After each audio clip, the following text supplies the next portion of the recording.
All right, guys, this is my old campaign office in Palmdale.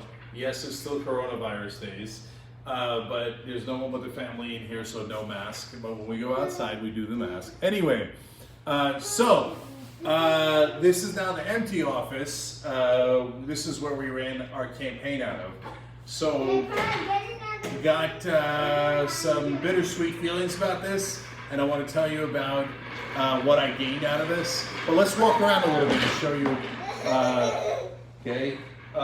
So as you can tell, this is very not luxurious. Okay.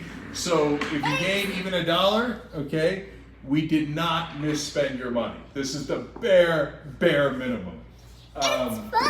So we had folks making calls out of these different rooms. That's my daughter trying to get in the shot. Okay, congrats. All right, hey George, come on, kid. Okay, that's where Catherine and I, my campaign manager and I, were deciding when to concede. Okay, on election night. But anyway, we held a lot of meetings in here. We held town halls in here. We had Ida Rodriguez and Anna Kasparian and Lance Reddick and John Sally and most importantly Dolores Huerta come here. And so look, and so we're clearing it out today, but it didn't look that much different when it was active. There was just a lot more people in it. So how do I feel about it looking back? I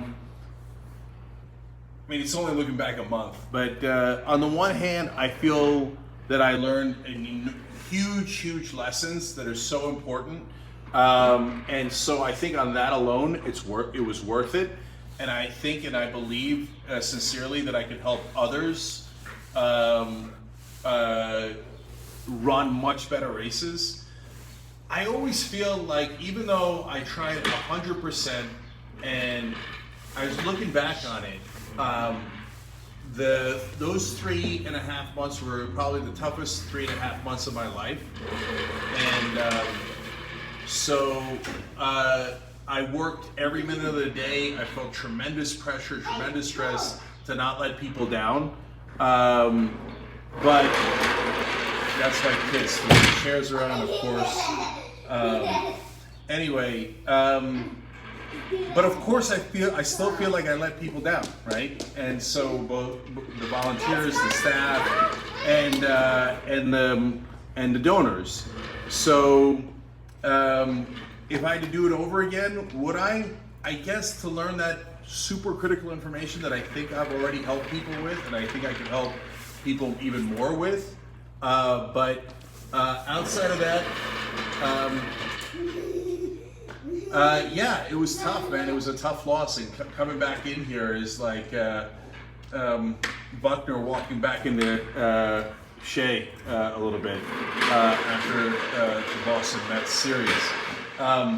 But at the same time, I have tremendous great feelings about this room, and all of the people who came here, work here, the folks that were part of the community that came in to learn more and took part in it, and then eventually the staffers, but most importantly the volunteers. The volunteers who were here and did all these wonderful things with us in this room and tried and worked so hard with every ounce of their being to win this race. So I love them all. And so my last time probably in this room, and I wanted to share it with you guys. And for every one of you out there who contributed, who volunteered, who voted, who were part of the community and part of what we tried to do in Cenk 2020, I love you to pieces, and thank you for believing. And obviously 2020 has been a super hard year for progressives. And I remember giving a speech in here a couple of months ago saying that 2020 was everything, and asking you to imagine two scenarios where Bernie wins and I win, and Cisneros wins and Newman wins, etc. And then imagine a scenario where none of us win. And except for Marie Newman, almost none of us won. So there's more to come. So there's Morgan Harper and Jamal Bowman and Cori Bush and Cara Eastman. And please go to justdemocrats.com. Check out those wonderful candidates. And it's so important for them to win. It's Cara's second time running, so she has a much better chance of winning. It's Cori's second time running. There's a lot of wonderful, wonderful candidates out there. Morgan is potentially the new AOC in Ohio. Please check all of them out. Last thing is, I guess it's my responsibility here to make sure that for everyone who put in $1 or for everyone who put in an hour or a minute of their time into my run, that I get value out of that for you guys. That I take the lessons learned here and help others for the rest of my life, so that we can get great value out of the things that happen in this room, despite the fact that we didn't win. So, all right, last look at Cenk2020.com. Let's just keep it real. This was a room where we did a lot of wonderful things and had a lot of hope. I remember the great Dolores meeting in here, and I shot a video right against this wall with that Cenk 2020 sign laying on the floor. Again, I love you guys. Thanks for believing. And I'll leave you on a message of hope. Whenever anybody asks me, and now a lot of people, both progressives and in the press, are asking me, what's there left to hope for, right? 70% of the people under the age of 45 vote progressive. And they voted for Bernie.